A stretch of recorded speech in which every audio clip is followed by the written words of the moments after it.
Welcome back. You are still watching Morning Live. Now, the Africa Cup of Nations is done and dusted, and tournament hosts Cote d'Ivoire are the new champions of Africa after beating three-time African champions Nigeria by 2-1. Now, to bring us a wrap of the tournament, we've roped in football analysts and commentators Khanyiso, Tshwaku, as well as Mark Haskins. Gentlemen, a good morning. Thank you so much for joining us once again.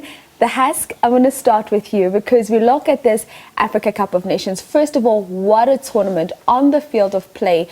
The best that I've seen as young as I am. Khanyiso says he's watched every AFCON since 96.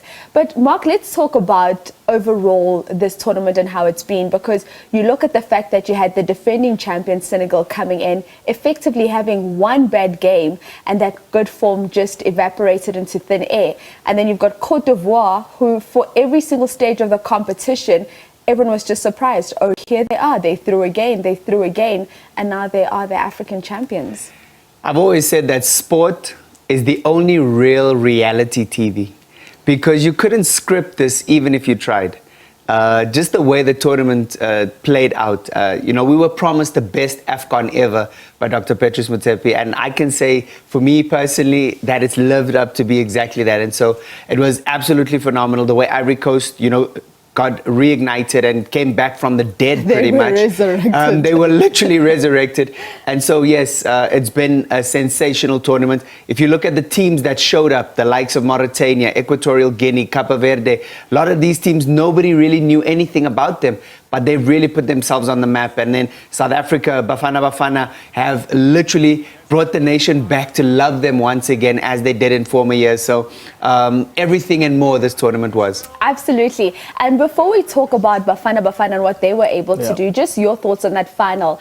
The two teams having played each other in the group stage of the competition, with Nigeria winning by 1-0. Do you think that perhaps gave them more confidence than they should have gone into the final with? I wouldn't say more confidence per se, but look, at the end of the day, the right team won. When you don't just rock up at a tournament, you lose two group games, you lose your last group game by 4-0, and you trail in every knockout game, and you still find a way to win.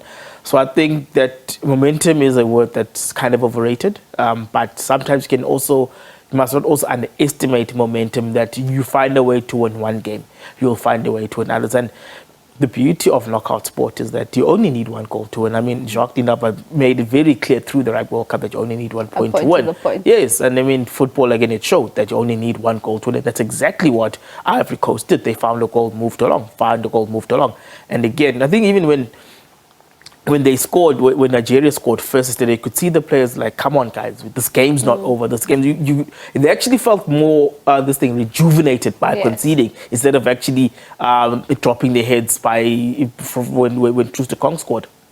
Mark, just a quick one before we talk Bafana. When you look at that story of this Ivorian team, you've got Hala, their captain, who, a year and a half ago had cancer, fought cancer, came back. You had them firing their coach, and you had a former player and Fai, who was the assistant, taking up those reins. I mean, it was just the team really fighting for each other. Yeah, certainly a fairy tale story. And Fai, it wasn't a fluke. Fai, literally, he coached in this tournament. So what you want to see from a coach, that you affect the game during the game.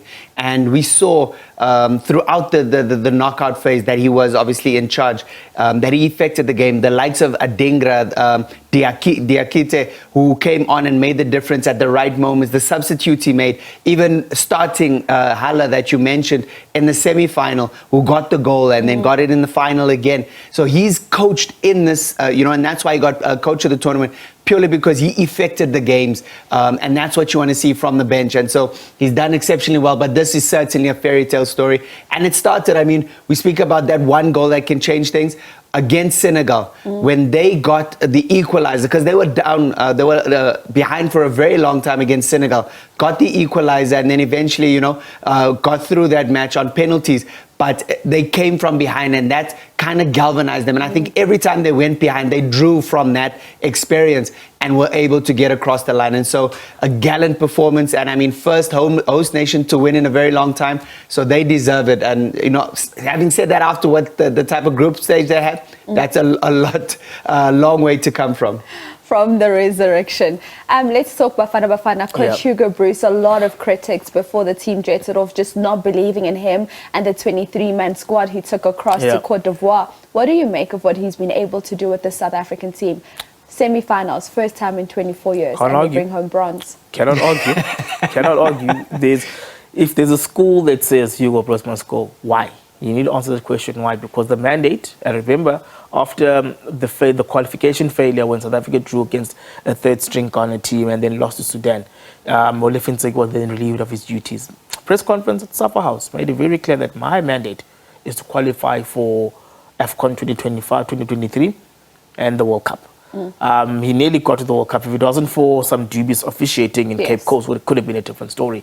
So it's an issue of mandates. I think there's a lot of debate on how Bafana should play. We're very far from that. The key thing is get to tournaments. Remember now, Bafana have, for the qualification for AFCON 2025 and the World Cup, got between 14 and 16 matches. That's a lot of football to be played between the next 2 years. If Bafana just find a way to win, when you find a way to win, you then develop a style from there because you've then established the nucleus. You've established the nucleus, now you're able to gather results. Once you start to gather results, you've got a process. Then the outcomes will be worried about once you sort out the process in qualifying. Indeed, and Mark, just as I start to wrap up the conversation with you two gentlemen, and time always flies when we talk football, let's talk about overall the tournament, the quality of the pitches, the host cities. The officiating in this AFCON has been absolutely amazing because Africans showed Europeans how VAR should operate and work. Yeah, and I mean, there's a few European pundits who've come out and said, look, Europe can take a few lessons from the way Africa has gone about, even using the VAR system, and it's come to the fore. I've never been a fan, I have to say that, I've said it many times, I've never been a fan of VAR because I feel the human element of the game should remain.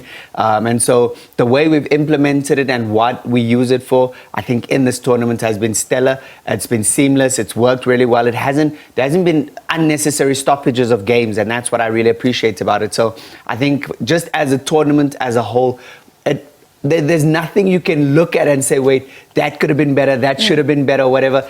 And the quality of football on display. And I must say, the lesser known nations for me were the most impressive. When you look at Cape Verde, we look at Mauritania, absolutely stellar.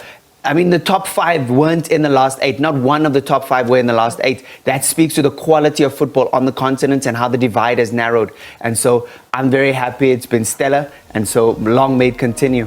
Long may it continue. Thank you so much, Khanyiso Tshwaku, as well as Mark Haskins, talking all things Africa Cup of Nations. The next edition of the tournament 2025 out in Morocco is up next.